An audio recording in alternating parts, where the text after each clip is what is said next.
இந்த மாதம் ஆண்டவர் நம்மோடு கூட கர்த்தர் இருப்பாராக. இந்த மாதம் ஆண்டவர் நம்முடைய தேவைகளை எல்லாம் ஆச்சரியமாய் சந்தித்து ஆண்டவர் அற்புதமாய் நம்மை வழி நடத்துவாராக.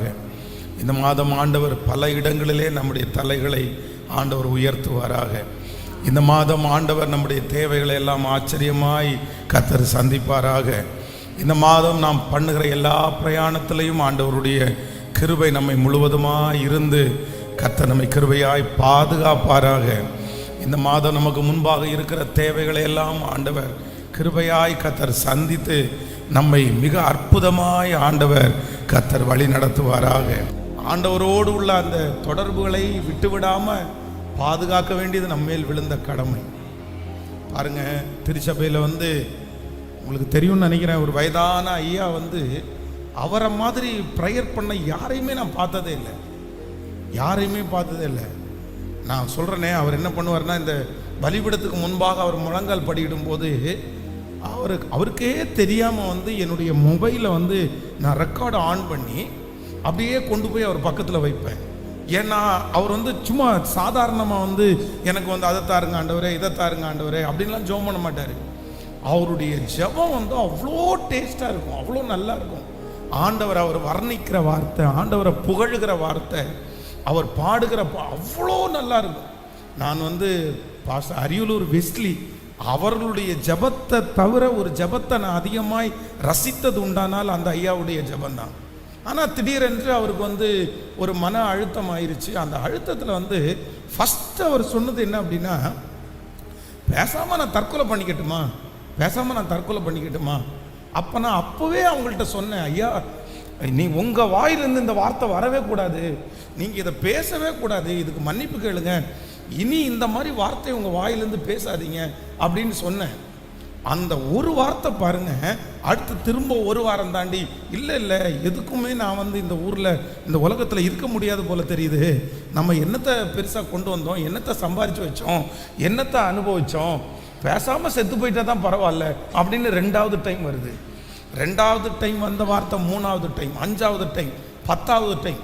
அதற்கு பிறகு பார்த்தீங்கன்னா ஒரு நாளில் அவருடைய வாயிலிருந்து வருகிற வார்த்தை அதிகமான வார்த்தை, நான் சூசைட் பண்ணட்டுமா, நான் தற்கொலை பண்ணிக்கட்டுமா, நான் யார் அவங்க வீட்டுக்கு போனாலும் இல்லை நான் உயிரோடு இருக்க வேணான்னு நினைக்கிறேன். கடைசியில் பார்த்தீங்க அப்படின்னா அந்த சின்ன கேப்பை அவர் கொடுத்ததுனால அவ்வளோ ஜெப மனுஷனை அந்த சத்ரு எப்படி தான் நடத்திச்சு அப்படின்னா அப்படியே நடத்திடுச்சு பாருங்களேன்.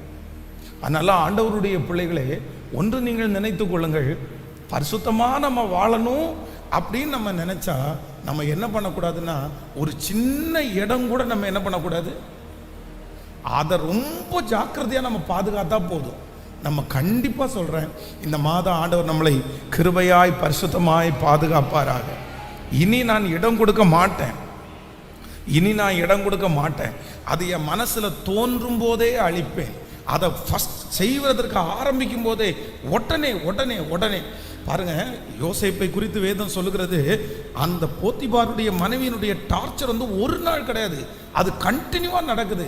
ஆனால் எப்போ தான் மரித்தா கூட பரவாயில்ல அப்படின்னு முடிவு பண்ணான் அப்படின்னா, அவனுடைய பக்கத்தில் அது வஸ்திரத்தை பிடிக்கிற அளவுக்கு வந்த உடனே அவன் என்ன நினச்சான்னா, இதுக்கு மேலே நம்ம என்ன பண்ண முடியாது, இதுக்கு மேலே நம்ம விட்டு வைக்க முடியாது. ஏன்னா அவனும் ஒரு வாலிபன் தானே, அவனும் ஒரு வாலிப பையன் தானே, இதுக்கு மேலே நம்ம இருந்தால் இங்கே பாதுகாப்பு இல்லை, இதுக்கு மேலே நம்ம இங்கே இருந்தால் பரிசுத்தமாக வாழ முடியாது, பரவாயில்ல தண்டனை கிடைச்சாலும் பரவாயில்ல, சாவே வந்தாலும் பரவாயில்ல, நம்ம இழந்துருவோன்னு சொல்லிட்டு அந்த இடத்தை விட்டு வேதம் சொல்கிறது, அவன் ஓடினான், அந்த இடத்தை விட்டு ஓடினான். நீங்கள் நம்ம சாக்ரிஃபைஸ் பண்ணாமல் அந்த இடத்தை விட்டு ஓடாமல் அந்த காரியத்தில் ஒரு நஷ்டம் கொண்டு வராமல் நம்மளால் என்ன பண்ண முடியாதுன்னா பரிசுத்தமாய் வாழ முடியாது. அதனால சில இடத்துல பரிசுத்தமாய் வாழணும்னு ஆசைப்படுகிற ஆண்டவருடைய பிள்ளைகள் நம்ம நஷ்டப்பட்டு தான் ஆகணும். நம்முடைய ஃப்ரெண்ட்ஸை நம்ம இழந்து தான் ஆகணும், நம்முடைய சந்தோஷங்களை நம்ம இழந்து தான் ஆகணும். சில உலகத்தில் இருக்கிற அநேகம் பேருக்கு கிடைக்கிற அந்த நன்மைகள் கண்டிப்பாக நமக்கு கிடைக்காது.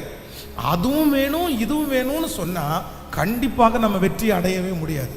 பாகால் வேண்டும் என்றால் பாகாலை செய்வீங்கள், கர்த்தர் வேண்டும் என்றால் கர்த்தரை செய்வீங்கள்.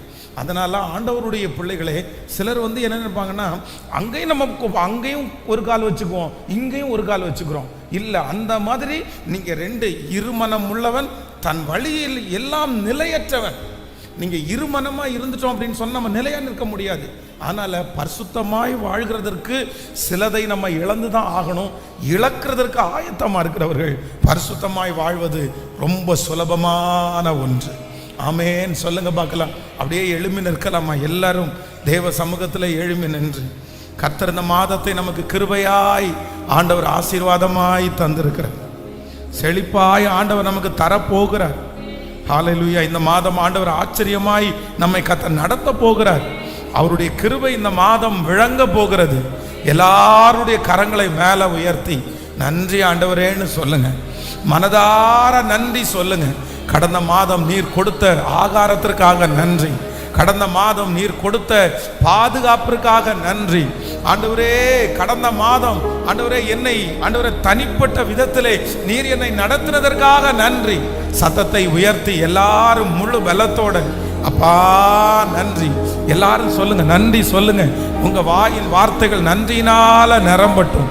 இருதயத்தின் ஆழத்திலிருந்து அந்த நன்றி உள்ள வார்த்தைகள் உங்களுக்கு கடந்து வரட்டும். அப்பாவை பார்த்து நன்றி ஆண்டவரே, நன்றி ஆண்டவரே, நன்றி ஆண்டவரே. நீங்க சொல்ல சொல்ல ஆண்டவர் அந்த வார்த்தையை அங்கீகரிப்பாராக, அங்கீகரிப்பாராக. அப்பா உமக்கு நன்றி, நன்றி ஆண்டவரே, நன்றி ஆண்டவரே. எங்களுடைய இருதயத்தின் ஆழத்திலிருந்து நாங்கள் உமக்கு நன்றி பலிகளை ஏறெடுக்கிறோம். நீர் செய்த நன்மை ஒன்றல்ல ரெண்டல்ல, ஆயிரக்கணக்கான நன்மைகளை எங்களுக்காக நீர் செய்திருக்கிறதற்காக நன்றி அப்பா. நன்றி ஆண்டவரே, நன்றி.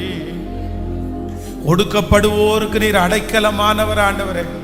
நெருக்கடி வேளையில எங்களுக்கு புகலிடமாய் நீர் இருந்ததற்காக நன்றி ஆண்டவரே. சத்தமாய் கைகளை உயர்த்தி ஏசப்பாவை பார்த்து இந்த மாதத்தை நீர் எனக்கு தந்ததற்காக நன்றி அப்பா. நன்றி ஆண்டவரே, நன்றி. ஒடுக்கப்படுவோர்க்கு அடைக்கலமே,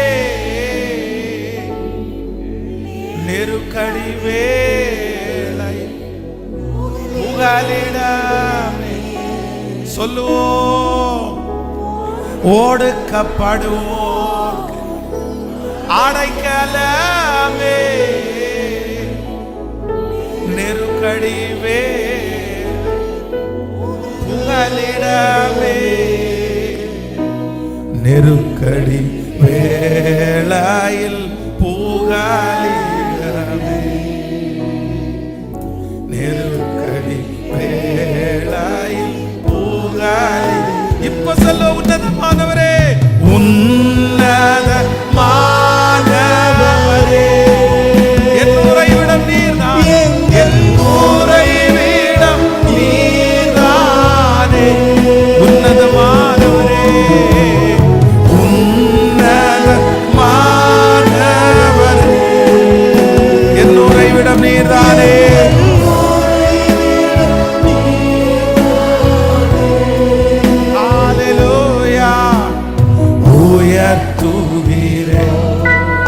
உம்மை வாழ்த்துகிறோ, வணங்குகிறோ, உம்மை போற்றி உயர்த்துகிறோ, உயர்த்துகிறோ, வாழ்த்துகிறோ, வணங்குகிறோ, உம்மை போற்றி. நாடி தேடி நாடி தேடி மனிதர்களை தகப்பன் கைவிடுவதே இல்லை. நாடி தேடி வரும் மனிதர்களை தகப்பன் கைவிடுவதே இல்லை. தகப்பன் கைவிடுவதே இல்லை. தகப்பன் கைவிடுவதே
உலகமெல்லாம் மறக்குதையா,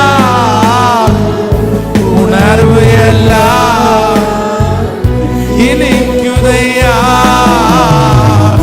உலகமெல்லாம் மறக்குதையா,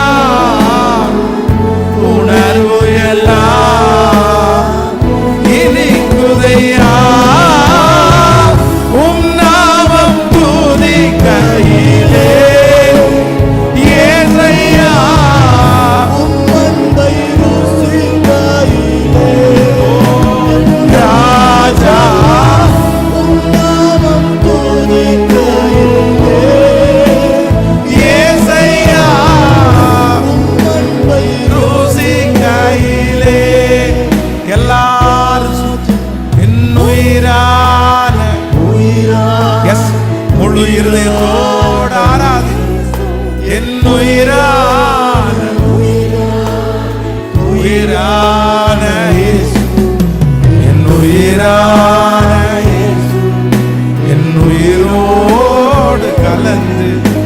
என் உயிரே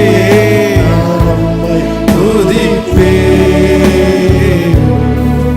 என் உயிரே நான் உம்மை துதிப்பே. சொல்லுவேன் என் உயிரான, என் உயிரான, உயிரான, உயிரான ஹல்லேலூயா, உயிரான என் உயிரா. இந்த வார்த்தை ஆண்டவருடைய சமூகத்தில் உச்சரிக்க உச்சரிக்க அவர் ஒருவரே என்னை தேடி வருகிறார். ஹல்லேலூயா. என் உயிரே நான் உம்மை துதிப்பேன். சொல்லலாமா? உமக்கு உகந்த தூய பலியா இந்த உடலை ஒப்பு கொடுத்தே.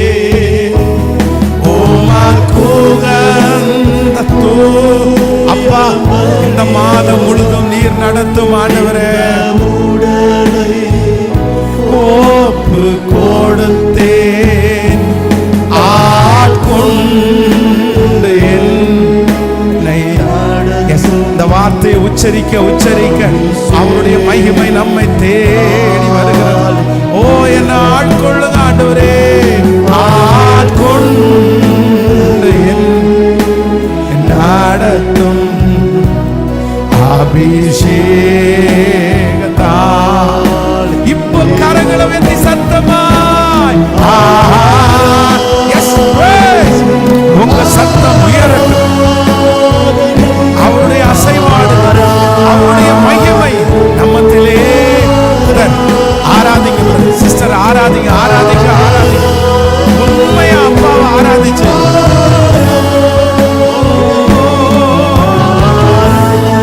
நன்றி ஆண்டவரே. ஓ அன்பரே, ஆவியான தேவனுக்கு ஒரு ஜபமா சொல்லலாம். அன்பரே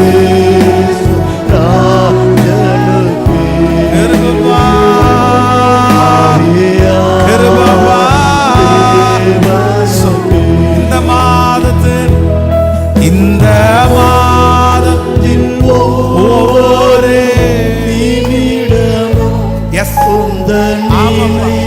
ஆமாப்பா ஆமாப்பா, எனக்கு வேற எந்த ஆசையுமே இல்லப்பா.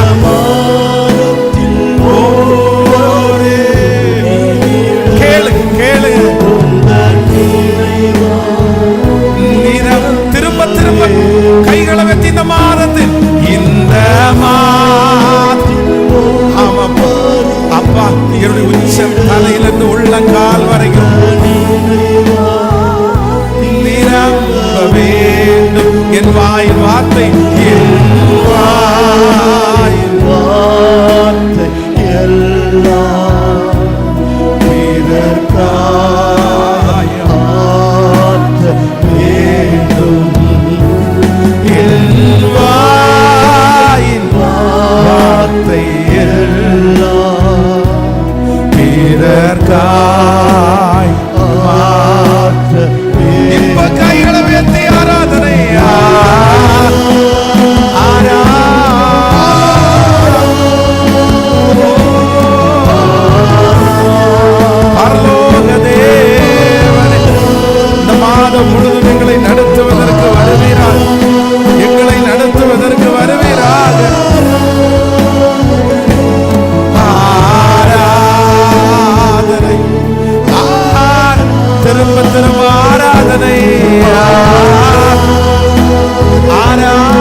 தேவனுடைய பிள்ளைகளே, இந்த மாதம் ஆண்டவர் வாக்கு கொடுத்தார், நான் உனக்காக யுத்தம் பண்ணுவேன். கர்த்தர் உங்களுக்காக யுத்தம் பண்ணுவார், நீங்கள் சும்மா இருப்பீர்கள். கர்த்தர் உங்களுக்காக யுத்தம் பண்ணுவார், நீங்கள் சும்மா இருப்பீர்கள்.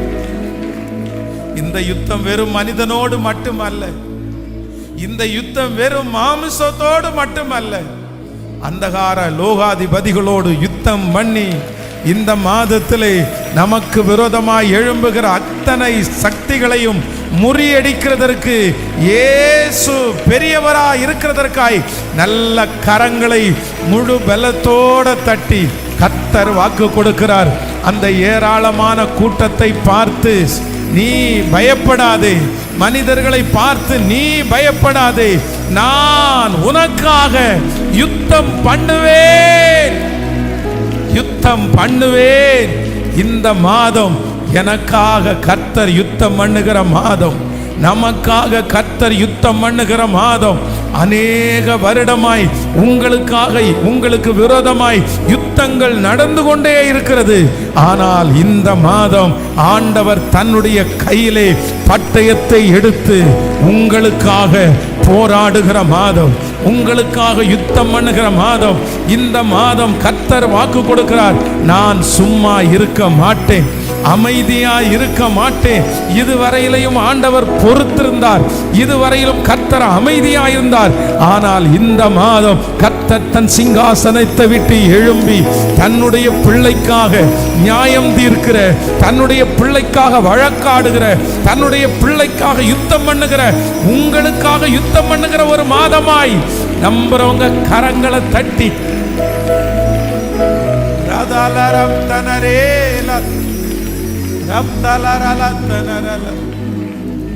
அப்படியே கரங்களை உயர்த்தி நல்லவர். நான் நிற்கும் பூமி நிலை குலைந்து அழிந்தாலும் என் நம்பிக்கையின் அஸ்திபா அசைந்தாலும் நான் நம்புவதற்கு ஒன்றுமில்லை என்றால் நம்புவே.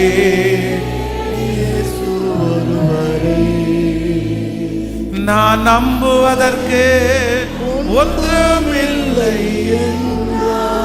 ஹல்லேலூயா.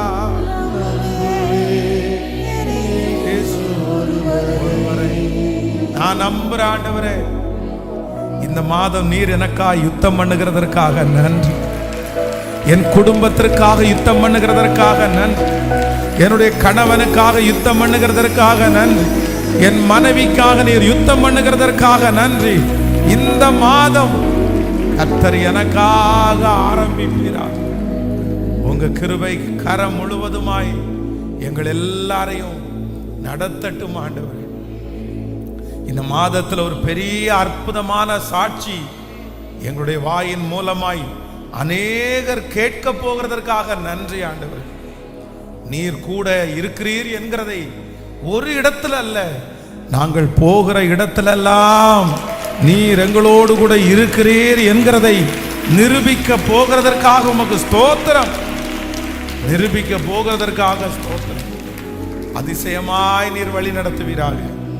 இயேசுவின் மூலம் ஜெபம் எடுக்கிறோம் நல்ல பிதாவே. ஆன்லைன் மூலமாகவும் இந்த சத்தத்தை கேட்டுக்கொண்டிருக்கிற ஒவ்வொரு பிள்ளைகளையும் நான் வாழ்த்தி நான் வரவேற்கிறேன். நிச்சயமாகவே இந்த மாதம் ஆண்டவர் நமக்காக யுத்தம் பண்ணுகிற ஒரு மாதமாய் மாறும். சத்துரு நம்மை பின்னாடி இழுப்பதற்கு முயற்சி எடுப்பான், அப்படியே நம்மை சோர்வுக்குள்ள ஆக்குறதற்கு முயற்சி எடுப்பான். எந்த அளவிற்கு உங்களை டவுன் பண்ணணுமோ அந்த அளவிற்கு அவன் முயற்சி எடுப்பான். ஆனாலும் நம்மோடு கூட இருக்கிறவர் பெரியவர்.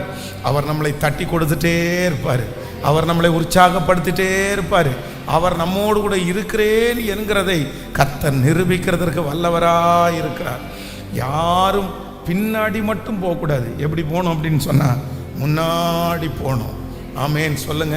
ஒரு 3 பேருடைய கரத்தை பிடிச்சி சொல்லுங்க, பின்னாடி போகாதீங்க, பின்னாடி போகாதீங்க, முன்னாடி போகணும்.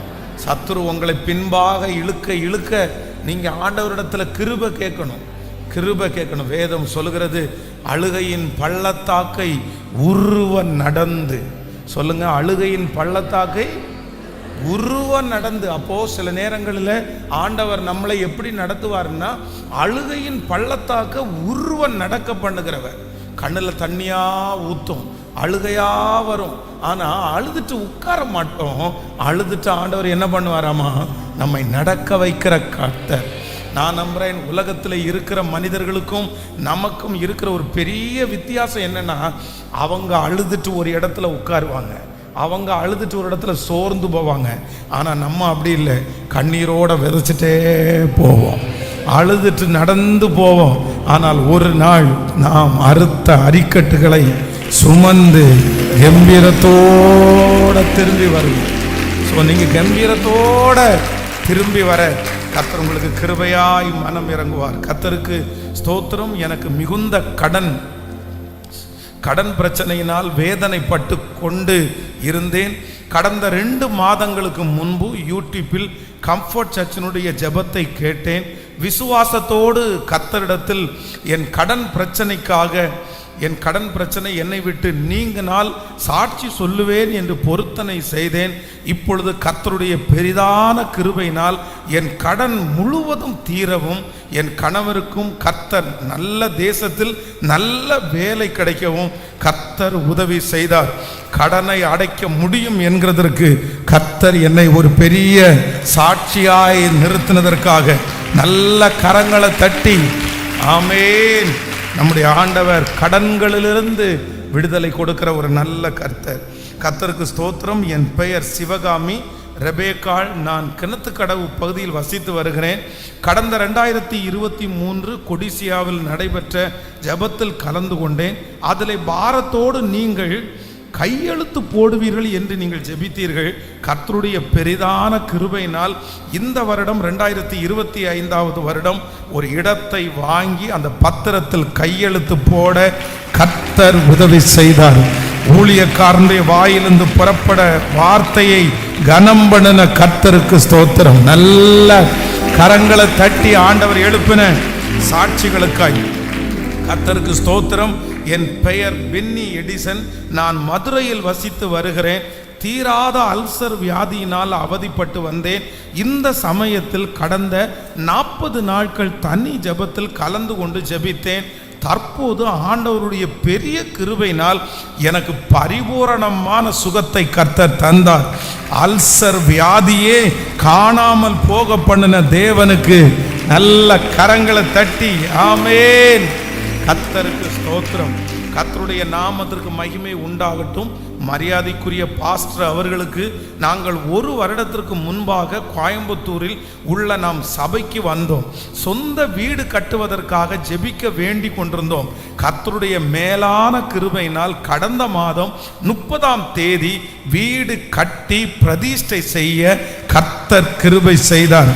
கர்த்தருடைய நாமத்திற்கு மகிமை. நல்ல கரங்களை தட்டி கர்த்தருக்கு மகிமை.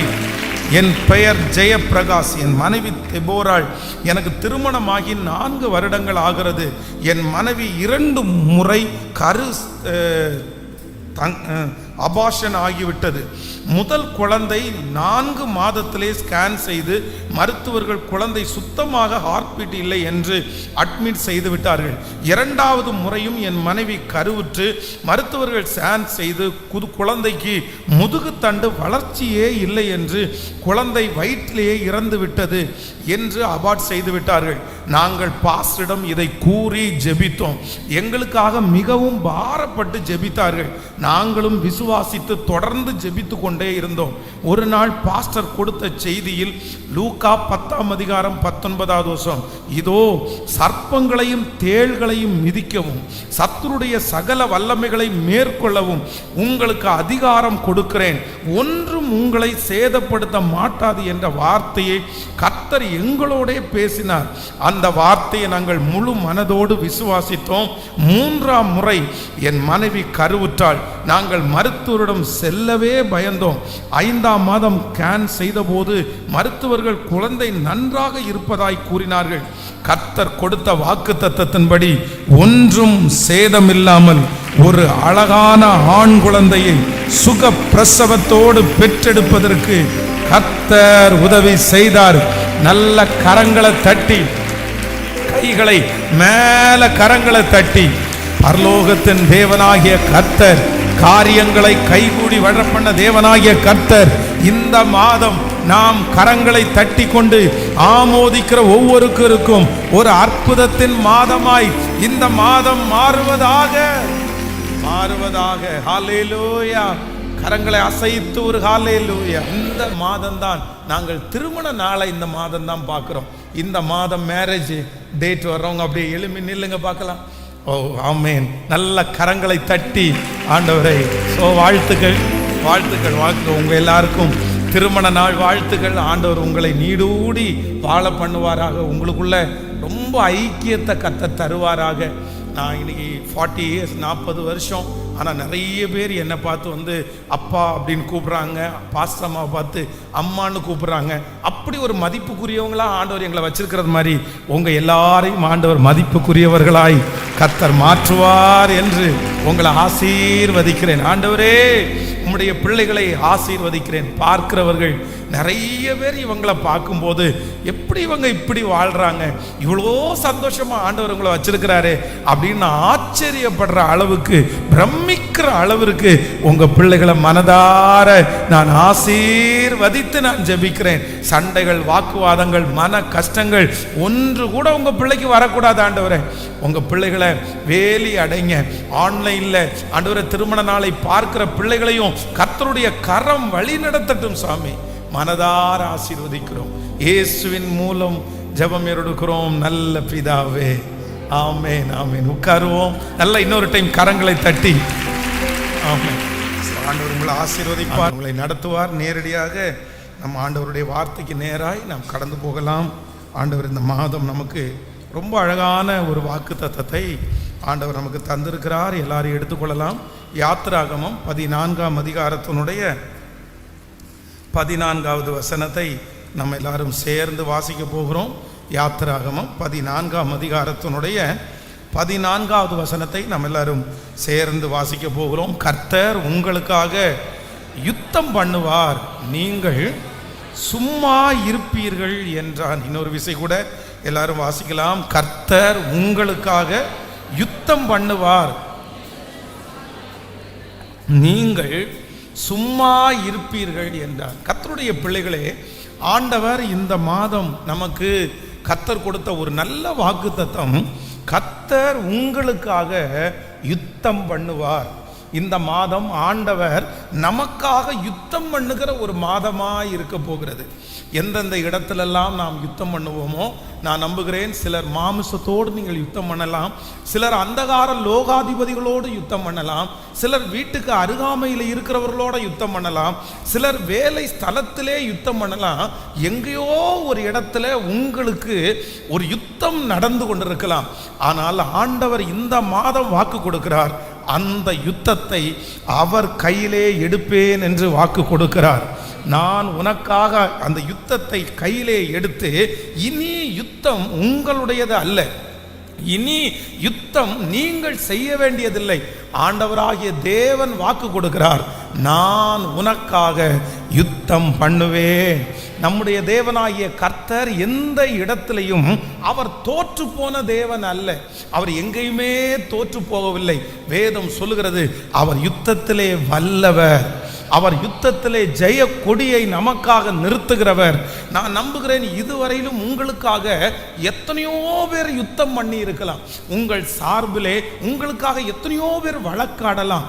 ஆனால் அது ஒரு திருப்திகரமாக இல்லாமல் இருக்கலாம், அது உங்களுக்கு ஒரு முடிவிற்கு வராமல் இருக்கலாம். எத்தனையோ பேர் ஃபைட் பண்ணி பார்த்துட்டாங்க, எத்தனையோ பேர் எனக்காக யுத்தம் பண்ணி பார்த்துட்டாங்க. ஆனால் அந்த இருதயத்தை திருப்பவே முடியல, அந்த மனுஷனை மாற்றவே முடியல. ஆனால் ஆண்டவர் வாக்கு கொடுக்கிறார், தேவன் யுத்தத்திலே நிற்பார், ஆனால் கண்டிப்பாக அந்த யுத்தத்திலே ஜெயம் நமக்கு வராமல் போகாது. கர்த்தர் வாக்கு கொடுக்கிறார், மனுஷனால் செய்யக்கூடாததை நான் செய்து முடிப்பேன். கர்த்தர் உங்களுக்காக யுத்தம் பண்ணுவதற்கு இந்த மாதம் களத்திலே இறங்குவேன் என்று வாக்கு கொடுக்கிறார். விசுவாசிக்கிறவர்கள் கைகளை மேல உயர்த்தி இந்த வார்த்தையை நான் நம்புகிறேன், இந்த வார்த்தையை நான் நம்புகிறேன் சொல்லுங்க. விசுவாசத்தோட ஜெபம் பண்ணுங்க. கர்த்தருடைய யுத்தம் பலத்த விதமாக இருக்கும். கர்த்தருடைய யுத்தம் இஸ்ரவேல் ஜனங்களை காப்பாற்றும். கர்த்தருடைய யுத்தம் பெண் மான்களை ஈனும்படி செய்யும். கர்த்தருடைய யுத்தம் காதேஸ் வனாந்தரத்தை அதிர பண்ணும். ஓ ஹalleluya! ஆண்டவர் வாக்கு கொடுக்கிறார், எவ்வளவு பெரிய கோட்டையா இருந்தாலும் என் தேவன் இந்த மாதம் எனக்காக யுத்தம் பண்ணுவார், எனக்காக அவர் யுத்தம் பண்ணுவார். எவ்வளோ பெரிய தேவன் பாருங்க, எவ்வளோ பெரிய தேவன். ஆனா அவர் என்ன சொல்றார் அப்படின்னு சொன்னா, நீ என்னுடைய பிள்ளையா இருக்கிறதுனால நான் உனக்காக யுத்தம் பண்ணுவேன். ஒரு தகப்பன் ஒரு தாய் தன்னுடைய பிள்ளைகளுக்காக யுத்தம் பண்ணுகிறது போல, அமைதியா இருக்காதது போல ஆண்டவர் சொல்கிறார், நானும் அப்படியே செய்வேன். விசேஷமாக 1ஆம் தேதி ஆண்டவர் ஒரு 3 காரியத்தை ஆண்டவர் நம்மோடு பேசினார். நம்பர் 1, ஆண்டவர் யாருக்காக ஆண்டவர் யுத்தம் பண்ணுவார் அப்படின்னு சொன்னா, ஆயுதமே இல்லாதவர்களுக்காக நான் யுத்தம் பண்ணுவேன் என்று கர்த்தர் வாக்கு கொடுக்கிறார். கைகளை உயர்த்தி ஒரு ஹல்லேலூயா சொல்லலாம்.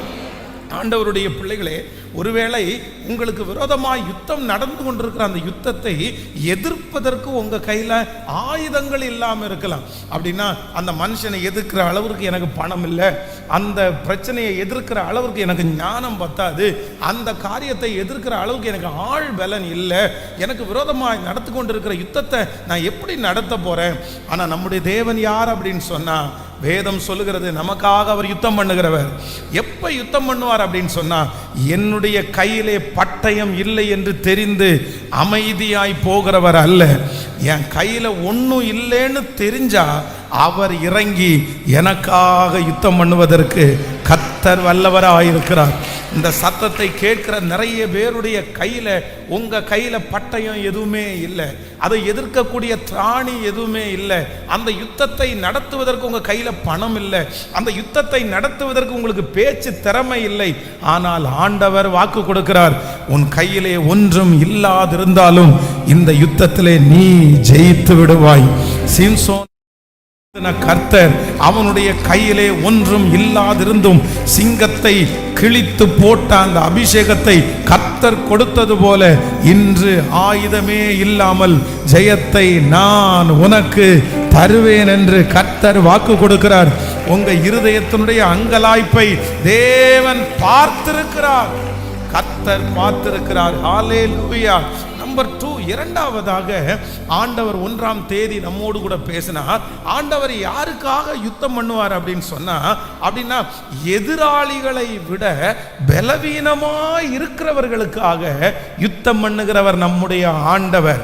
இன்றைக்கு இந்த சத்தத்தை கேட்கிற ஆண்டவருடைய பிள்ளைகளே, உங்களோட வாக்குவாதம் பண்ணுகிற, உங்களோட சண்டை செய்கிற, இல்லைன்னா உங்களோட பிரச்சனை பண்ணுகிற உங்களுடைய எதிராளி ரொம்ப பெரிய ஆளா இருக்கலாம், ரொம்ப பெரிய மனுஷனா இருக்கலாம், பெரிய பேர் பெற்ற ஆளா இருக்கலாம். ஆனா அவங்களுக்கு முன்னாடி நீங்க ரொம்ப சாதாரணமானவர்களாய் பலனற்றவர்களாய் நீங்கள் இருக்கலாம். ஆனால் ஆண்டவர் ஒரு கூட்டத்திற்காக கர்த்தர் யுத்தம் பண்ணுவார். எந்த கூட்டத்திற்காக யுத்தம் பண்ணுவார் அப்படின்னா, எதிராளியை விட பலன் குறைந்திருக்கிற பிள்ளைகளுக்கு யுத்தம் பண்ணுகிறதற்கு கர்த்தர் வல்லவராய் இருக்கிறார். இது தீர்க்க தரிசனமான வார்த்தை. நான் நம்புகிறேன், பலவீனமான உனக்காய் பலனான இயேசு யுத்தம் பண்ணுகிறார். ஆமென். இயலாமையில இருக்கிற உங்களுக்காக சகலத்தையும் செய்கிற தேவன் உங்களுக்காக யுத்தம் பண்ணுகிறதற்கு வல்லவராய் இருக்கிறார். நீங்க தான் நினைச்சீங்க, எவ்வளோ பெரிய மனுஷன், நான் எப்படி யுத்தம் பண்ணுவேன்? நமக்காய் கர்த்தர் யுத்தம் பண்ணுவார்.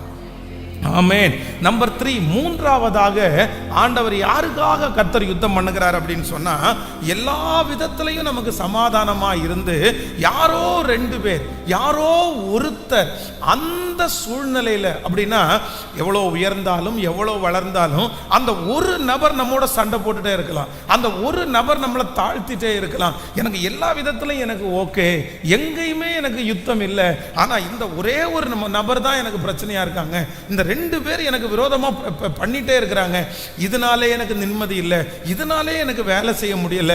ஆனா ஆண்டவர் வாக்கு கொடுக்கிறார், அதன் நடுவிலே நான் உனக்காக யுத்தம் பண்ணி அந்த இடத்துல ஒரு பெரிய ஜெயத்தை நமக்கு தருகிற நல்ல தேவன்.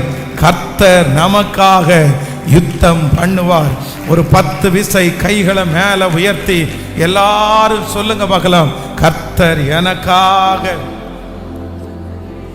கர்த்தர் எனக்காக யுத்தம் பண்ணுவார். கர்த்தர் எனக்காக யுத்தம் பண்ணுவார்.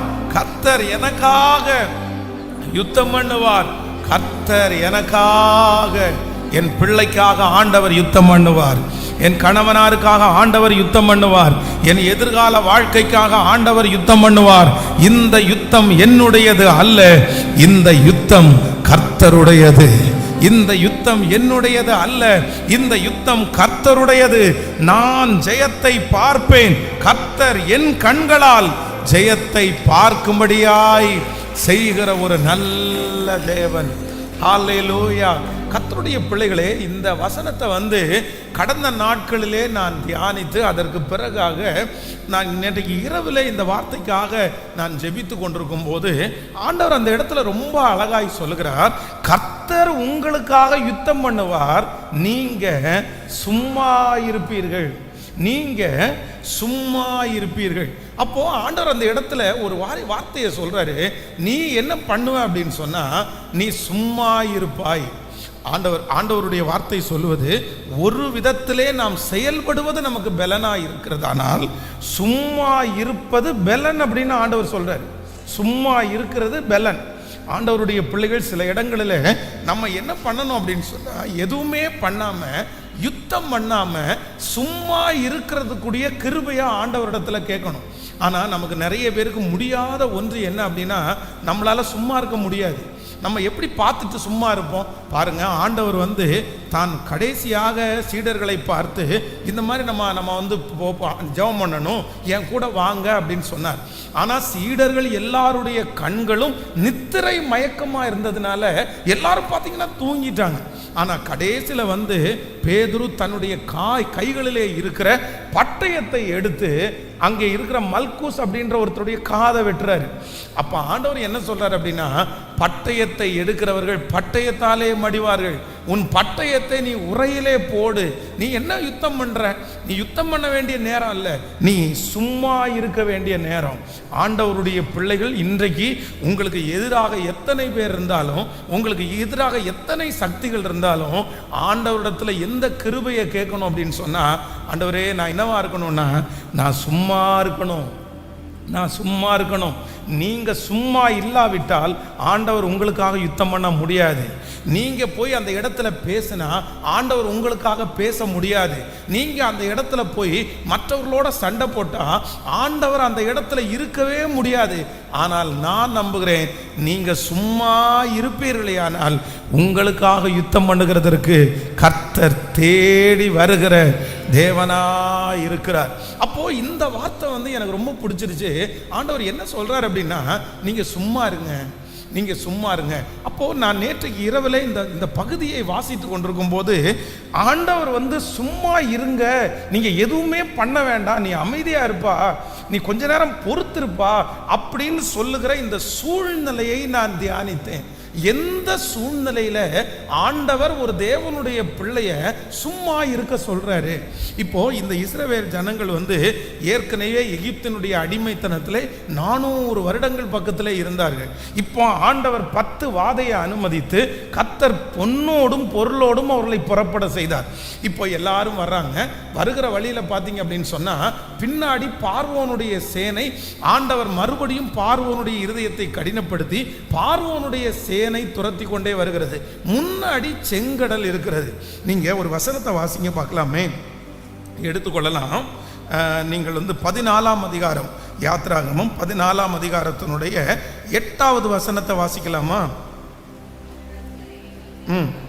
14ஆம் அதிகாரம் 8வது வசனம், கர்த்தர் எகிப்தின் ராஜாவாகிய பார்வோனின் இருதயத்தை கடினப்படுத்தினார், அவன் இஸ்ரவேல் புத்திரரை பின்தொடர்ந்தான். இஸ்ரவேல் புத்திரர் எகிப்தியர் குதிரை வீரரோடும் ரதங்களோடும் சேனைகளோடும் அவர்களை தொடர்ந்து போய் சமுத்திரத்து அண்டையிலே பாகால் சேபுக்கு எதிராக இருக்கிற ஈரோத் பள்ளத்தாக்கின் முன்னணியிலே பாளையம் இறங்குகிற அவர்களை கிட்டினார்கள். கர்த்தருடைய பிள்ளைகளே, இந்த இடத்துல என்ன வாசிக்கிறோம் அப்படின்னு சொன்னா, இத்தனை அற்புதங்களை பார்த்தார்கள், இத்தனை வாதைகளை அந்த ராஜா பார்த்தாச்சு, இவ்வளவு வாதை.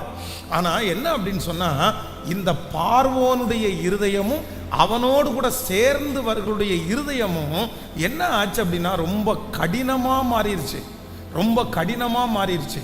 வருகிறவங்க எப்படி வர்றாங்க அப்படின்னு சொன்னா, சரி சரணடைஞ்சா விட்டுறலாம், இது அவங்க வந்து மன்னிப்பு கேட்டா விட்டுறலாம் அப்படின்னு நினைச்சு வரல. அந்த எதிராக இருக்கிற மனிதர்கள் எப்படி நினைச்சு வர்றாங்க அப்படின்னு சொன்னா, என் இருதயம் கடினமா இருக்குது, இவ்வளோ பெரிய தீங்கை எங்களுக்கு நீங்க செஞ்சுட்டு போயிட்டீங்க, உங்களை பார்த்தா கண்டிப்பா நாங்க என்ன பண்ணிடுவோம்னா இந்த செங்கடலுக்கு முன்பாக உங்களை அழிச்சிருவோம், உங்களை அழிச்சிருவோம். அவர்களுடைய இருதயம் கடினமாகவே இருக்கிறது. உங்களை வாழ விட மாட்டோம், உங்களை முன்னேற விட மாட்டோம். நீங்க ஒன்று நன்றாய் கவனிங்கள். முதலாவதாக ஆண்டவருடைய பிள்ளைகளை பார்த்து கர்த்தர் சொல்றாரு, நீங்க சும்மா இருக்கணும்.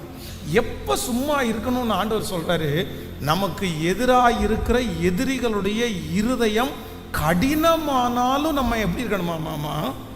சத்தமா சொல்லுங்க, சும்மா இருக்கணுமாமா. சில நேரத்தில் நம்ம களத்தில் இறங்கிடுவோம், சில நேரத்தில் நம்ம போராடுவோம். எப்போ போராடுவோம் அப்படின்னு சொன்னால், எதிரியினுடைய இருதயம் கடினமாயிருச்சுன்னு வச்சுங்களேன், ஐயோ இவன் நம்மளை கொல்றதுக்கு முடிவு பண்ணிட்டான், இவன் நம்மளை அழிக்கிறதுக்கு முடிவு பண்ணிட்டான், இவன் நம்மளை இந்த இடத்துல இருந்து துரத்துறதுக்கு முடிவு பண்ணிட்டான், இவன் இந்த இடத்துல இருந்து நமக்கு பிடுங்கிறதுக்கு முடிவு பண்ணிட்டான், இனி நம்ம இவனை விட்டுற முடியாது அப்படின்னு சொல்லி ஒரு சூழ்நிலை வரும்போது ஆண்டவருடைய பிள்ளைகள் நிறைய பேர் என்ன எடுக்கிறாங்க அப்படின்னு சொன்னா, இல்லை இனி கேஸ் போட்டுற வேண்டியதுதான், இனி யுத்தம் பண்ணிட வேண்டியதுதான், இனி வக்கீல பாத்திர வேண்டியதுதான், இனி யாரையாவது தேடி போக வேண்டியதுதான். நம்முடைய மாம்சம் நம்மளை என்ன பண்ணாது அப்படின்னு சொன்னா, இருக்க விடாது. நீ எழும்பு, இப்படியே இருந்தேன்னா அவ்வளோதான், அவன் வந்து நம்மனை அழிச்சிருவான், அவனை வாழ விட மாட்டான், நீ தப்பி வைக்க முடியாது, நீ ஒன்றை காப்பாத்திக்கோ, நீ ஒன்றை காப்பாத்திக்கோ. நீ இப்போ கேஸ் கொடுக்கறது எதுக்காக அப்படின்னு சொன்னா, ஒன்றை காப்பாத்திக்கிறதுக்காக. நீ இப்போ சண்டை போடுறதுக்கு எதுக்காக அப்படின்னு சொன்னா, ஒன்றை காப்பாத்திக்கிறதுக்காக. இந்த சத்தத்தை கேட்கிற யாராவது ஒருத்தருடைய வாழ்க்கையில இந்த சிச்சுவேஷன்ல ஒருவேளை இன்னைக்கு இருக்கலாம், இல்லைன்னா இந்த மாதிரி ஒரு சூழ்நிலைக்குள்ள என்றைக்கோ ஒரு நாள் ஆண்டவர் இந்த பாதையில் உங்களை நடத்தலாம். ஆனா எப்ப நீங்க சும்மா இருக்கணும் தெரியுமா? எப்ப சும்மா இருக்கணும்? எதிரியினுடைய இருதயம், உங்களுக்கு விரோதமாய் எழும்புகிற மனுஷனுடைய இருதயம் கடினமானா கூட நீங்க எப்படி இருக்கணுமாமா? சத்தமா சொல்லுங்க, ஹல்லேலூயா, ஹல்லேலூயா. இந்த சூழ்நிலையில வந்து யாருமே சும்மா இருக்க முடியாது. இஸ்ரவேல் ஜனங்களை பார்த்து ஆண்டவர் வாக்கு கொடுக்கிறார், நீ சும்மாரு, நீ சும்மாரு. அவனுடைய இருதயம் கடினமாச்சுன்னு நினைச்சு நீ சண்டைக்கு போகாத. அவனுடைய இருதயம் வந்து உன்னை அழிக்கணும்னு ஒரு இருதயத்தை கடினப்படுத்துறதுக்காக நீ சண்டைக்கு போகாத. இந்த யுத்தம் உன்னுடையது அல்ல, இந்த யுத்தத்தை செய்ய போகிறவர் கர்த்தர், இந்த யுத்தத்தை செய்ய போகிறவர் கர்த்தர். ஹல்லேலூயா. கர்த்தருடைய பிள்ளைகளே, சவுல் ராஜாவுக்கு நாளுக்கு நாள் வந்து என்ன ஆகுது அப்படின்னு சொன்னா, தன்னுடைய இருதயத்தை அவன் கடினப்படுத்துகிறான். கடினப்படுத்தி என்ன சொல்றான் அப்படின்னு சொன்னா, தாவீதை கண்டுபிடிச்சு கொடுங்கப்பா, தாவீது எந்த இடத்துல இருக்கிறான்னு எனக்கு சொல்லுங்கப்பா, அந்த தாவீதை கண்டுபிடிச்சு கொடுக்குறவனுக்கு கண்டிப்பா நான் பரிசு கொடுப்பேன். என்ன அப்படின்னா, தாவீதை எந்த இடத்துல பார்த்தாலும் அவனை கொன்றணும், எந்த இடத்துல பார்த்தாலும் அவனை கொன்றணும். சவுலுடைய இருதயத்தை யாருமே மாற்ற பண்ண முடியல. அவனுடைய பிள்ளையாகிய யோனத்தான் சொல்கிறான், அப்பா நீங்க என்னப்பா இப்படி கோவப்பட்டு இருக்கிறீங்க, நீங்க எதுக்குப்பா தேவையில்லாம இப்ப பேசிட்டு இருக்கிறீங்க, அவன் அவனுடைய சொந்தக்காரன் வீட்டுக்கு போயிட்டான், அவனை கோவப்படுறதுக்கு என்ன இருக்குது?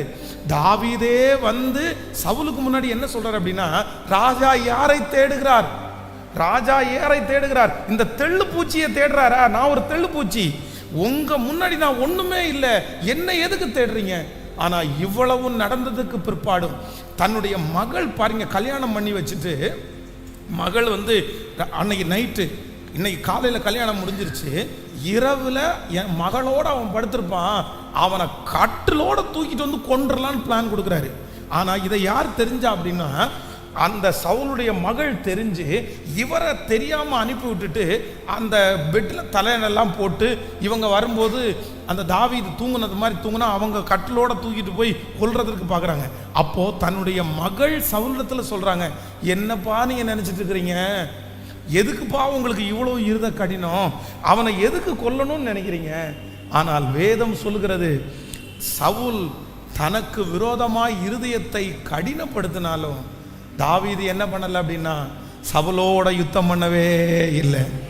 தாவீதற்கு ஒன்று தெரியும், எனக்காக யுத்தம் பண்ணுகிற இயேசு என்னோடு கூட இருக்கிறார். உங்களை தப்புவிக்கிறதற்காக நீங்கள் யுத்தம் பண்ண வேண்டிய அவசியம் இல்லை.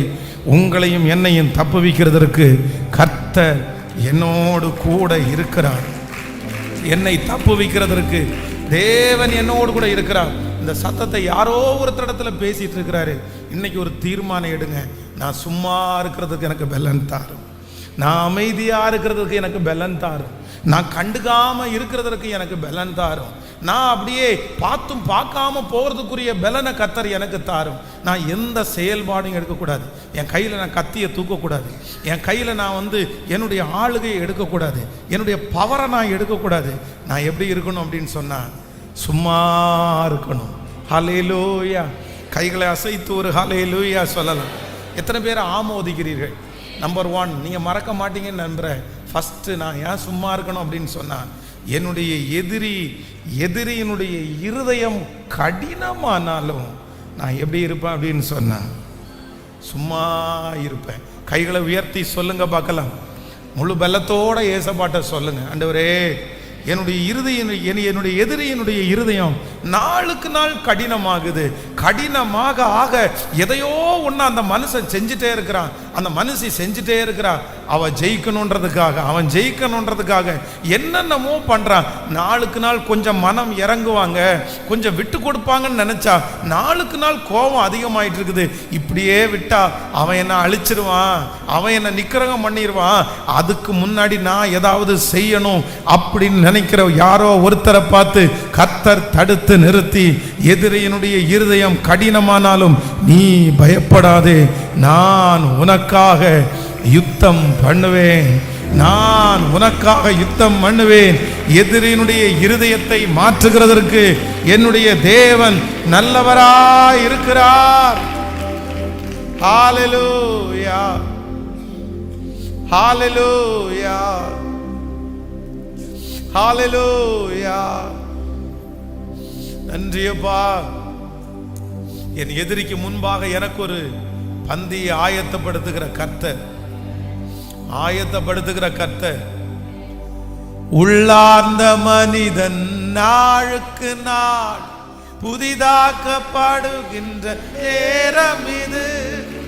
உள்ளார்ந்த மனிதன் நாளுக்கு நாள் புதிதாக்கப்படுகின்ற நேரம் இது.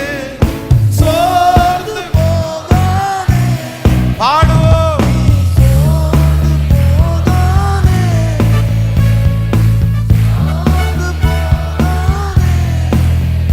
நீ சோர்ந்து போகாதே, அதி சீக்கிரத்தில் நீங்கிவிடும் இந்த லேசான, அதி சீக்கிரத்தில் நீங்கிவிடும் இந்த லேசான உபத்திரவம். ஹல்லேலூயா. யோசேப்புனுடைய சகோதரர்கள் செய்கிற தவறெல்லாம் யோசேப்பு தன்னுடைய தகப்பனாரிடத்துல அதான் போட்டு கொடுத்தான்னு சொல்லுவாங்களே, சொல்லி கொடுத்தானம்மா, இந்த மாதிரி அண்ணன் தம்பி எல்லாம் இந்த மாதிரி தப்பு பண்ணுறாங்க, கொஞ்சம் கண்டிச்சு வைங்கப்பா, அவங்க ஆண்டவருடைய பிள்ளைங்க இப்படி இருக்காங்களேன்னு சொல்லி இந்த சின்ன பையன் சொன்ன உடனே அவங்க அப்பா அவங்கள கொஞ்சம் ஸ்ட்ரிக்ட் பண்ணுறாரு, என்னப்பா இப்படி எல்லாம் பண்ணுறீங்க அப்படின்னு. அதே போல் இவன் சொப்பனத்தை பார்த்து அந்த காரியத்தை சொன்ன உடனே அவங்க எல்லாரும் என்ன பண்ணுறாங்கன்னா, நாளுக்கு நாள் யோசேப்பனுடைய சகோதரனுடைய இருதயம் என்னவாகுது அப்படின்னா அப்படியே கடினமாகுது. இறுதி என்ன வேணாலும் பண்ணுவாங்க, அதை அண்டர்ஸ்டாண்ட் பண்ணுறான், யோசேப்பு அண்டர்ஸ்டாண்ட் பண்ணுறான். ஆனால் என்ன பண்ணலை அப்படின்னா, தன்னுடைய சகோதரருடைய இருதயம் எனக்கு விரோதமாக கடினமாகுது, இவங்க நினைச்சா என்ன வேணாலும் பண்ணுவாங்க அப்படின்னு தன்னுடைய மனதில் நினைச்சா அவங்களோட சண்டை போடலாம். இல்லை நான் சாப்பாடு கொண்டு போய் கொடுக்க மாட்டேன்ப்பா, நான் கிளம்புறேன், இல்லைனா கொடுக்க போகிற இடத்துல பாதி வழியில் அவங்க இல்லாத உடனே நான் திரும்பி வர்றேன்னு கூட அவன் சொல்லியிருக்கலாம். ஆனால் வேதம் சொல்லுகிறது அந்த மனுஷன் சொல்லவே இல்லை. காரணம் என்ன அப்படின்னு சொன்னால், என்னுடைய எதிரியினுடைய இருதயம் கடினமானாலும் நான் என்ன பண்ண மாட்டேன். என் மேனேஜருடைய இருதயம் கடினமானாலும் நான் யுத்தம் பண்ண மாட்டேன். என் கணவனாருடைய இருதயம் கடினமானாலும், சொல்லுங்க, ஒரு 3 பேருடைய கரத்தை பிடிச்சு சொல்லுங்க, யாருடைய இருதயம் கடினமானாலும், சொல்லுங்க எல்லாரும் சொல்லுங்க, யாருடைய இருதயம் கடினமானாலும் நான் யுத்தம் பண்ண மாட்டேன். தீர்மானம் எடுக்கிறீங்களா? தீர்மானம் எடுக்கிறீங்களா? ஹலோ, கைகளை அசைத்து ஒரு ஹல்லேலூயா சொல்லலாம். இது என்ன சும்மா இருங்க அப்படின்னு சொல்றது என்ன விளையாட்டு நினைச்சிங்களா? இது கர்த்தர் இஸ்ரவேல் ஜனங்களை பார்த்து இந்த இடத்துல என்ன சொல்றாரு அப்படின்னா, கர்த்தர் உங்களுக்காக யுத்தம் பண்ணுவார், நீங்கள் ஆனா ஆப்போசிட்ல இருந்து வர்ற எதிரி எப்படி வர்றான்? கையில கத்தி எடுத்துட்டு உன்னை உயிரோட வைக்க மாட்டேன், உன்னை என்ன பண்ணிடுவேன், வெட்டுவேன்றான். இப்படி ஒருத்தர் உங்களை பார்த்து ஓடி வர்றாங்க, ஒருத்தர் வெட்டுறதுக்கு, நீ காமிச்சு கொடு அப்படின்னா நம்ம காமிச்சு கொடுத்துருவோமா? சொல்லுங்க. பொறுக்கிற வரைக்கும் பொறுப்போம், நமக்கு பிரச்சனை இல்லாத வரைக்கும் சரி என்னமோ பண்ணிட்டு போறான்னு நினைச்சிருவோம்.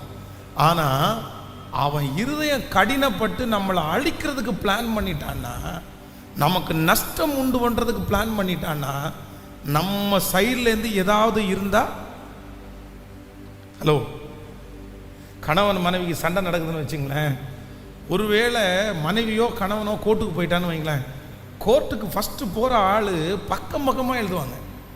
என்னது சம்பந்தமே இருக்காது, சம்பந்தம் இல்லாத கேஸ் எல்லாம் படித்து பார்க்கும்போது தான் தெரியும் நமக்கு, ஐயோ என்னது இது, நானா, எனக்கு தான் இந்த கேஸ் போட்டிருக்கீங்களா, பக்கம் பக்கமாக எழுதியிருப்பாங்க. இந்த பக்கம் பக்கமாக எழுதின உடனே இப்போ இவர் ஒருத்தர் வக்கீலை வைக்கணும், அந்த கேஸ் அந்த பேப்பரை கொண்டு போய் இவங்க வக்கீல்கிட்ட கொடுத்து இந்த மாதிரி பொய் கேஸ் எல்லாம் போட்டிருக்காங்க அப்படின்னு சொல்லும்போது இந்த வக்கீல் சார் ஒரு ஆலோசனை கொடுப்பாரு. என்ன ஆலோசனை கொடுப்பாரு? அப்படியா பிரதர், உங்களுக்கு போட்டிருக்காங்களா, நீங்கள் சொல்லுவதற்கு ஒன்றும் இல்லை அப்படின்னு கேஸ் போடுங்கன்னா சொல்லுவாரு, பிரதர் அவங்க இத்தனை குற்றச்சாட்டுகளை 10 குற்றச்சாட்டுகளை உங்க மேல வச்சிருக்கிறாரா, நம்ம 20 வைக்கணும். சொல்லுங்க என்ன பண்ணாங்க, சொல்லுங்க என்ன பண்ணாங்க, அவங்க சார்ஜ் ஷீட்டை விட நமக்கு வெயிட்டா இருக்கணும். இந்த மாதிரி தான் உலகம் ஆலோசனை சொல்லும். ஆனா ஆண்டவர் என்ன ஆலோசனை சொல்றாரு அப்படின்னு சொன்னா, நீங்கள் அமர்ந்திருந்து உங்களுடைய இருதயம் எதிரியினுடைய இருதயம் கடினப்படுவதை குறித்து நீங்கள் கவலைப்படவே வேண்டாம். அவருடைய அனுமதி இல்லாமல் ஒரு தலைமயிராகிலும் கீழே விழுவது இல்லை. அப்படி அந்த எதிரியினுடைய இருதயம் கடினமாகுது, ஆனால் கர்த்தர் அந்த இடத்துல ஏதோ ஒன்றை எனக்கு அவர் கற்றுக் கொடுக்கிறார், ஏதோ ஒன்றை அவர் எனக்கு சொல்லி தருகிறார். என் மீட்பர் அவர் உயிரோடே இருக்கிறார், என் மீட்பர் அவர் உயிரோடே இருக்கிறார். கைகளை உயர்த்தி ஆமேன் சொல்லுங்க. பொருத்தனை எடுப்பீங்களா? பொருத்தனை எடுப்பீங்களா? என்னை தடுத்து நிறுத்துங்க, நான் சும்மா இருக்கணும். எப்போ சும்மா இருக்கணும் அப்படின்னா, எனக்கு ஆப்போசிட்ல இருக்கிற, எனக்கு எதிரியாய் மாறுகிற அவங்க இருதயம் கடினமாகும் போது நான் என்னவா இருக்கணும்னா, அப்பவும் நான் என்னவா இருக்கணும்னா சும்மா இருக்கணும். ஹல்லேலூயா. கைகளை அசைத்து ஒரு ஹல்லேலூயா. பாருங்க, சென்னையில் ஒரு கோர்ட்டில் அப்படின்னா அந்த டைவர்ஸ் கோர்ட்டில் ஒரு பெண், அந்த பெண் என்ன அப்படின்னு சொன்னால், தன்னுடைய ரொம்ப கஷ்டப்பட்ட ஃபேமிலி, ஆனால் இந்த பையன் கொஞ்சம் வசதியான பையன். என்னாச்சு அப்படின்னா, இந்த பையன் வீட்டில் உள்ளவங்க என்ன நினச்சாங்கன்னா, ஒரு கஷ்டப்பட்ட ஃபேமிலியிலேருந்து ஒரு பொண்ணை எடுத்தா அந்த பொண்ணு நமக்கு நல்ல கீழ்ப்படிஞ்சு சமாதானமாக இருக்குன்ற கான்செப்டில் இவங்களே மொத்த பணத்தையும் கல்யாணத்துக்கு செலவு பண்ணி பிள்ளையினுடைய நகையை கூட இவங்களே போட்டாங்க. ஏன்னா அந்த திருநெல்வேலி சைடாக இருக்கிறதுனால பார்த்தீங்க அப்படின்னா, பொன் வீட்டில் இருந்து கொடுக்கணும் அப்படின்னு எல்லாம் அது ஒரு கல்ச்சர் போயிட்டு இருக்குது.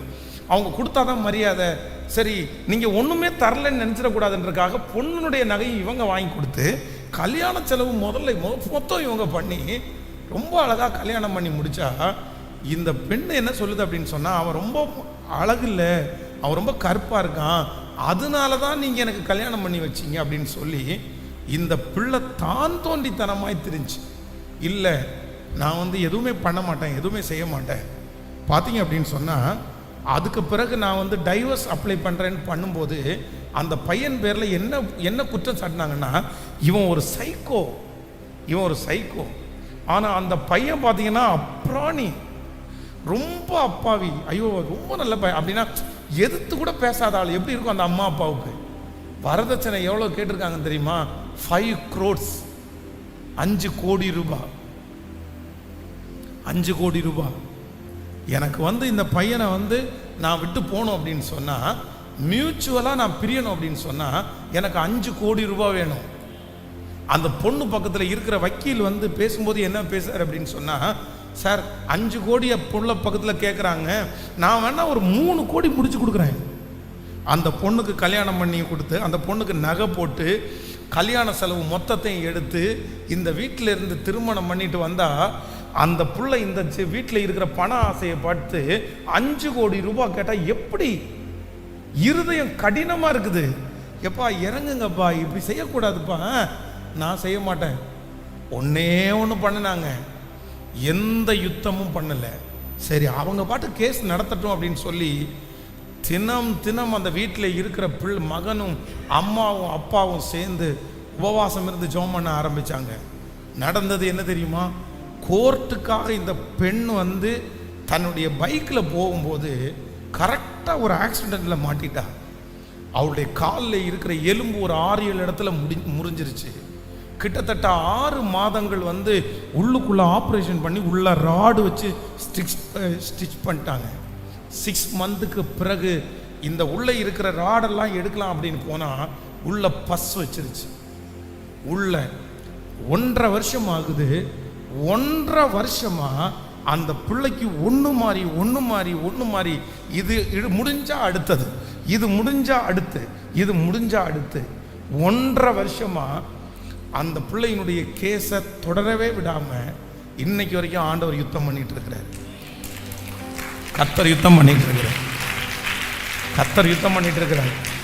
இன்னும் அந்த பிள்ளையினுடைய இருதயம் என்ன பண்ணலைன்னா, என்ன ஆகலை, இறங்கல. அது கடினமாக தான் இருக்குது. நான் 2ல் 1 பார்ப்பேன். ஆனால் நான் நம்புகிறேன், சில யுத்தத்தை எல்லாம் ஜெயம் எடுக்கிற வரைக்கும் ஆண்டவர் விட மாட்டார். சிலரை எல்லாம் கர்த்தர் கொண்டு நிறுத்துற வரைக்கும் விட மாட்டார். நான் நம்புகிறேன், நீங்கள் ஆண்டவரை உறுதியாக பற்றி பிடிங்க, நீங்கள் ஆண்டவரை உறுதியாக நம்புங்க, நீங்கள் ஜெபத்தை அதிகமாகுங்க. நம்முடைய யுத்தம் மாமிசத்தோடும் இரத்தத்தோடும் அல்ல, அந்தகார ரோகாதிபதிகளோடும் துரைத்தனங்களோடும் நமக்கு யுத்தம் உண்டு. நம்முடைய யுத்தம் முழங்கால் தான். நம்முடைய யுத்தம் நம்ம முழங்கால் போடும்போது சத்துரு வெட்கப்பட்டு போவான். சத்துரு மின்னலை போல விழுவான். ஹல்லேலூயா. கைகளை அசைத்து ஆமேன், முழு பலத்தோடு ஆமேன். ஆண்டவரே எனக்கு கிருபை தாங்க. அவங்க இருதயம் கடினப்பட்டாலும் நான் என்ன பண்ணக்கூடாதுன்னா யுத்தம் பண்ணக்கூடாது. நம்பர் 2, 2வதாக 14ஆம் அதிகாரத்தினுடைய 9வது வசனத்தை வாசிக்கலாமா? 14ஆம் அதிகாரத்தினுடைய 9வது வசனத்தை வாசிக்கலாம். எகிப்திய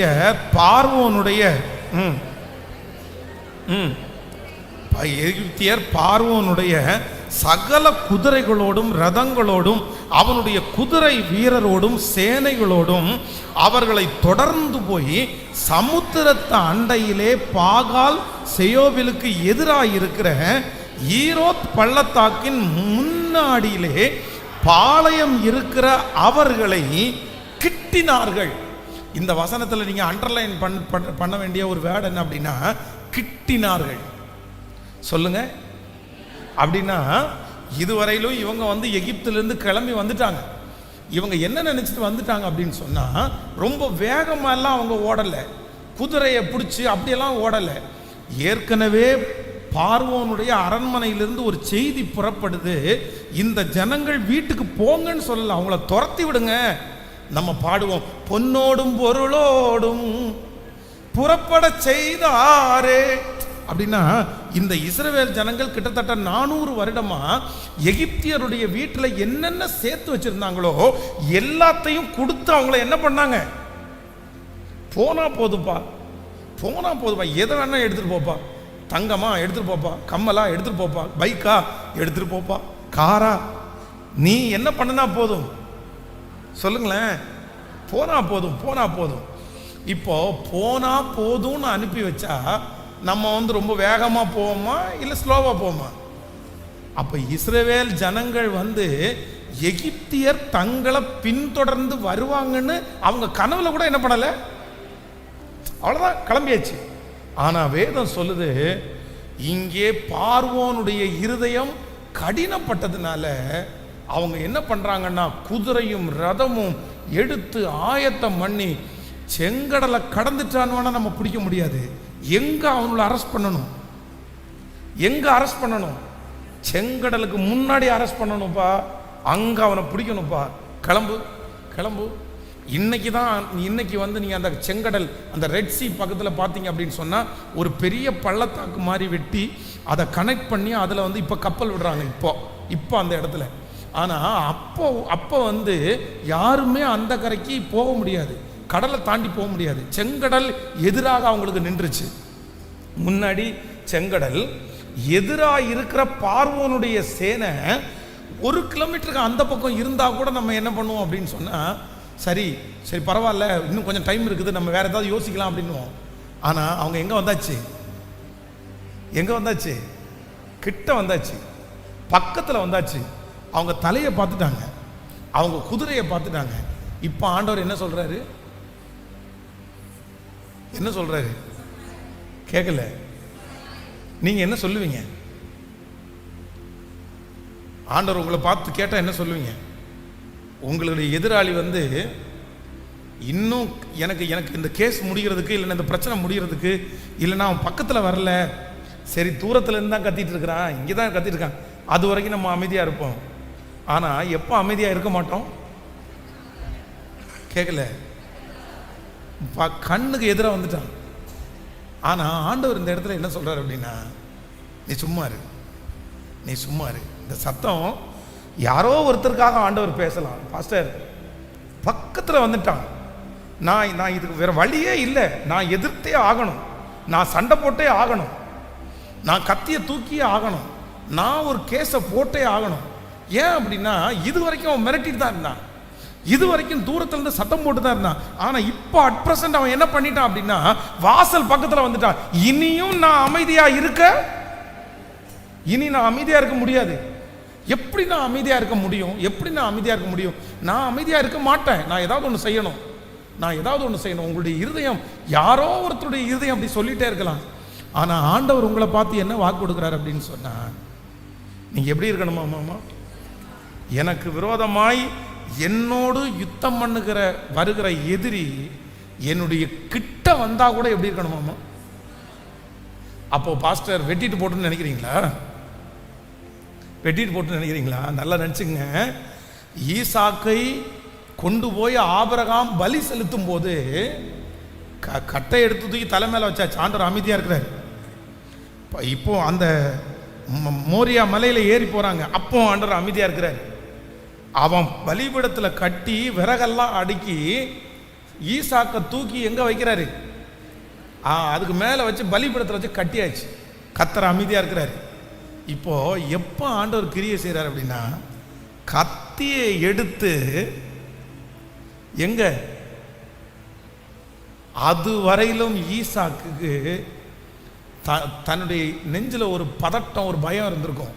என்ன பயம்னா, நான் சாக போறது உறுதி, நான் தோற்று போறது உறுதி, நான் அவமானப்படுறது உறுதி. ஆனா கழுத்துக்கு பக்கத்துல கத்தி வரும்போது ஆண்டவர் ஸ்டாப், ஏய் நிறுத்தப்பா, பிள்ளையாண்டான் மேல்.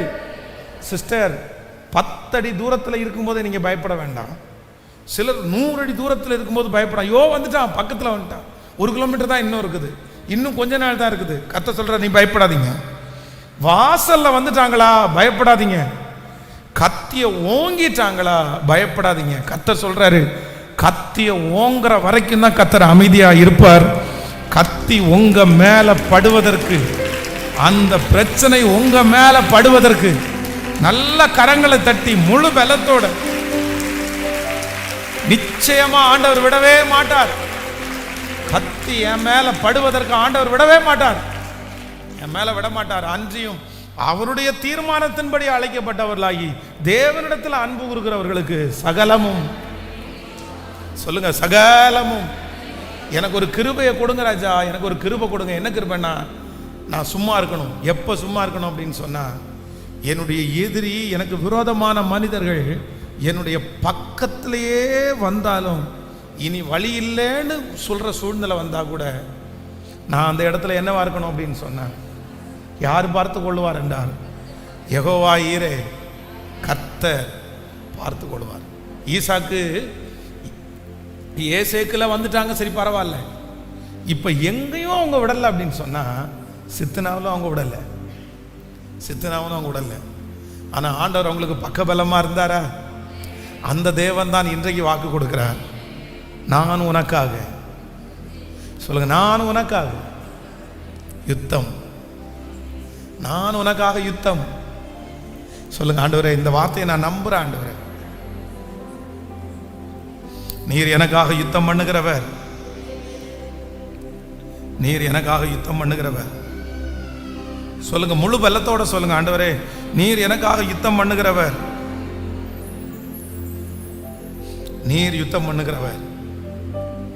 எனக்கு இதுல ஒரு வசனம் ரொம்ப பிடிச்சிருச்சு. நீங்க 14வது அதிகாரத்தினுடைய யாத்திராகம் 14:19 வாசிங்க பார்க்கலாமே. 14:19 எடுத்துங்கள். 14:19.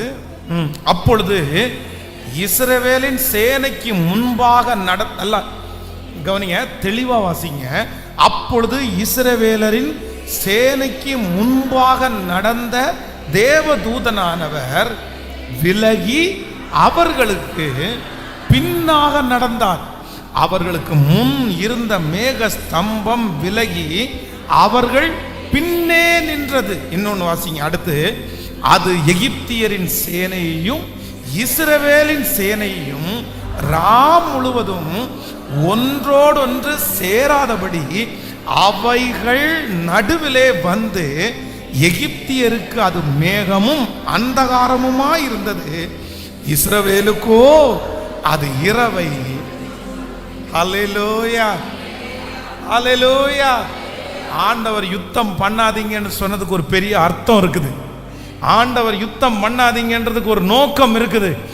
எதிரி பக்கத்துல வந்த உடனே இஸ்ரவேல் ஜனங்கள் எல்லாரும் மோசையை பார்த்து, எகிப்திலே எங்களுக்கு பிரேத குழிகள் இல்லை என்றா இந்த சமுத்திர வனாந்திரத்தில் எங்களை கொல்றதுக்காக கூட்டு வந்தீங்கயா? அங்க எனக்கு பிரேத குழிகள் இல்லையா, கல்லறை இல்லையா? அத்தனை பேரும் கல் எடுத்து அவ்வளோ பிரச்சனை பண்றாங்க. ஆனா மோசை ஜனங்களை பார்த்து என்ன சொல்றாரு அப்படின்னா, எப்படி இருங்க, சும்மா இருங்கப்பா, கர்த்தர் உங்களுக்காக யுத்தம் பண்ணுவார். அங்க இருக்கிற 4 பேர் எப்படி பைத்தியமாடவனுங்க, எப்படி பேசிட்டு இருக்கிறான் பாரு. பக்கத்துல வந்துட்டாங்க. இதை கண்ணுக்கு முன்னாடி எதிரி கத்தி கை தூக்கினா, சும்மா இருந்தா என்ன பண்றது, எதுக்க வேண்டாமா, ஏதாவது கொடுங்கப்பா, ஏதாவது கொடுங்கப்பா. ஆனா இப்ப என்ன நடக்குது அப்படின்னு சொன்னா, இஸ்ரவேல் ஜனங்கள் எகிப்திலிருந்து புறப்படும் போதே தேவதூதன் எப்படி நடத்துறாங்க, தேவதூதன் முன்னாடி போறாரு, இஸ்ரவேல் ஜனங்கள் பின்னாடி வர்றாங்க. இப்போ இவங்க பக்கத்துல வந்தாங்கன்னு தெரிஞ்ச உடனே அந்த தேவதூதன் முன்னே இருந்து இப்ப எங்க வர்றாராமா, பின்னாடி வந்துட்டாராமா. இப்ப பின்னாடி வர்றதுனால வேதம் சொல்லுகிறது, அவங்க இவங்களை என்ன பண்ண முடியல. நான் நம்புறேன், தீர்க்க தரிசனமா ஆண்டவருடைய வார்த்தையை சொல்றேன். உங்க பக்கத்துல வந்திருக்கிற எதிரியை பார்த்து பயப்படாதீங்க. உங்க பக்கத்துல நெருக்கமா வந்திருக்கிற பிரச்சனையை பார்த்து பயப்படாதீங்க. அந்த பிரச்சனையும் உங்களையும் பிரிக்கிறதற்கு தேவன் ஒரு பலத்த காற்றை, ஒரு மேக ஸ்தம்பத்தை, ஒரு அக்கினி ஸ்தம்பத்தை, ஒரு தேவதூதனை, ஓ ஹalleluya, அந்த தேவதூதன் முன்பாக நடந்து கொண்டிருந்த அந்த தேவதூதன் எப்படி அங்கிருந்து வந்து நடுவாக நின்று இஸ்ரவேல் ஜனங்களையும் அவர்களையும் பிரித்தார்களோ, அதே போல கர்த்தர் வாக்கு கொடுக்கிறார், அந்த எதிரி நெருங்க விடாமல் உங்களை பாதுகாக்கிறதற்கு. ஆமேன், ஆமேன், ஆமேன். இப்பொழுதே அது நடக்கட்டும். ஹல்லேலூயா, ஹல்லேலூயா, ஹல்லேலூயா.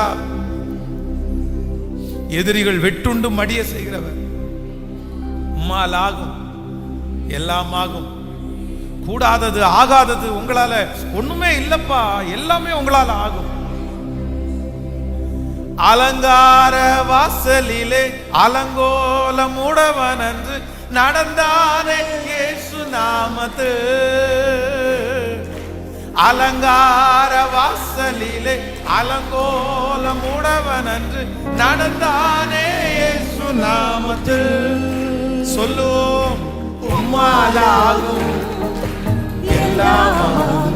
பாடுவோம், உம்மாலாகும் எல்லாமாகும்.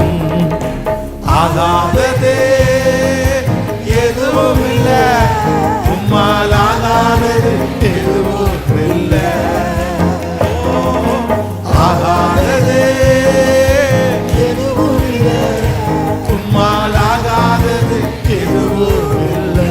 அகிலம் அனைத்தையும், அகிலம் அனைத்தையும் உண்டாக்கி ஆளுகிறீர். அகிலம் அனைத்தையும் உண்டாக்கி ஆளுகிறீர். ஆகாததே எதுவும் இல்லை, உம்மால் ஆகாதது எதுவும் இல்லை. ஆகாததே எதுவும் இல்லை, உம்மால் ஆகாதது எதுவும் இல்லை. துதி செய்ய தொடங்கியதும் எதிரிகள் தங்களுக்குள் பெற்றுண்டு மடிய செய்தி. துதி செய்ய தொடங்கியதும் எதிரிகள் தங்களுக்குள் பெற்றுண்டு மடிய செய்தி. கைய மேல தட்டி உம்மாலாகும் எல்லாமாகும், உம்மாலாகும் எல்லாமாகும். சொல்லிக்கொண்டே உம்மாலாகும் எல்லாமாகும், உம்மாலாகும் எல்லாமாகும். ஆகாததே எதுவும் இல்லை, உம்மால் ஆகாதது எதுவும் இல்லை. இயேசுப்பா, ஆகாததே எதுவும் இல்லை, உம்மால் ஆகாதது எதுவும் இல்லை. கோலும் கையுமாக பிழைக்க சென்ற யாக்கோபை பெருக செய்தீர் பெரும் கூட்டமாய். உம்மாலாகும் எல்லாமாகும், உம்மாலாகும் எல்லாமாகும். எவ்வளோ பெரிய எதிரி எழும்பினாலும் அதை எந்த மழையை அனுப்பி எப்போ அணைக்க பண்ணணும்னு யாருக்கு தெரியும்னா கர்த்தருக்கு தெரியும். பிரச்சனை பண்ணும்போது யார் நீ பிரச்சனை பண்றதுக்கு, சரி வா பார்க்கலாம் அப்படின்றதுனால இந்த சர்ச்சிங்க இல்லை. இந்த திருச்சபை இன்னைக்கு இத்தனை பேர் சேர்ந்து இங்கே ஆராதிக்கிறோம் அப்படின்னு சொன்னா எதனால இருக்கு தெரியுமா? அத்தனை பிரச்சனை பண்ணினாலும் சும்மா இருந்ததுனால தான் இந்த திருச்சபை இங்கே இருக்கு. ஆனா அந்த பிரச்சனை எல்லாம் பண்ணும்போது நம்ம மட்டும் எதிர்த்திருந்தோம், நம்ம மட்டும் என்னன்னு கேட்டிருந்தோம், கண்டிப்பா என்ன பண்ணாது அப்படின்னா எனக்கு தெரியல, இந்த சர்ச்சிங்க இருக்குமான்னு எனக்கு தெரியல. ஆனா யுத்தம் பண்ணாம அமைதியா விட்டதுனால மாம்சத்தோட அல்ல, அதை யார் டீல் பண்ணான்னா, நீங்க டீல் பண்றதை நிறுத்தினா யார் டீல் பண்ணுவோம் அப்படின்னா கர்த்தர் டீல் பண்ணுவார். கர்த்தர் சொல்கிறார், நான் உன் வழக்காடிகளோட. எவ்வளவு பெரிய நல்ல ஆண்டவர் இல்ல நம்ம ஆண்டவர். உன் வழக்காடிகளோட நான் வழக்காடி. இந்த ஊர்லயே என்னத்துக்கு வேணாலும் வருவாங்க, ஆனா எதுக்கு வர மாட்டாங்கன்னா நம்ம கூட சண்டை போட்டிருந்தா அவங்களோட சண்டைக்கு போவாங்களா, பிரிச்சு விட வேணா பார்ப்போம். ஏப்பா நீ சண்டை போடாதப்பா ஒதுங்கி போப்பான்னு. ஆனா எனக்காக சண்டை போட முடியுமா? என்ன பாஸ்டர் என்ன பேசுற, இல்லைன்னா என்ன பிரதர் எப்படி பேசுற, சிஸ்டர் என்ன இப்படி பேசுற அப்படின்னு கேட்டு யாரும் வரது மாதிரி இன்னைக்கு உலகம் இல்லை. சரி பிரதர் கொஞ்சம் ஒதுங்கி போங்க, சரி விட்டுருங்க பிரதர், ஆனா என் ஆண்டவர் யார் அப்படின்னா, என் வழக்காடிகளோடே வழக்காடுகிற கர்த்தர். என் பிள்ளைய நீ பேசுன, என் மகளை நீ ஏன் பேசுன அப்படின்னு எனக்காக கேட்கிற ஒருத்தர் உண்டு. ஹல்லேலூயா. நான் உங்களுக்காக ஜெபம் பண்றேன். இந்த மந்த ஆண்டவர் உங்களை வெற்றியாய் அழகாய் நடத்த போறார். இந்த மாதம் கர்த்தருடைய அதிசயத்தை நீங்கள் காண்பீர்கள். உங்க பிள்ளைகளுக்கு நல்ல காலேஜ், நல்ல ஸ்கூல்ல அந்த இடங்களை ஆண்டவர் தருவாரா. உங்க பிள்ளைகளுக்கு கட்ட வேண்டிய தொகைகளை எல்லாம் கர்த்தர் உங்களுக்கு இந்த மாதம் தேவைகளை ஆச்சரியமாய் சந்திப்பாராக. இந்த மாதம் கர்த்தருடைய ஒரு மகிமையை கண்டிப்பா நீங்க பார்ப்பீங்க. கர்த்தருடைய ஒரு பெரிய ரட்சிப்பா ஆண்டவர் உங்களை பார்க்கப்படும். இந்த சத்தத்தை கேட்கிற அத்தனை பிள்ளைகளுக்கும் இந்த வார்த்தைகள் ஆம் என்றும் ஆமேன் என்றும் அப்படியே நடக்கட்டும் ஆண்டவரே, இயேசுவின் மூலம் பிதாவே, ஆமென்.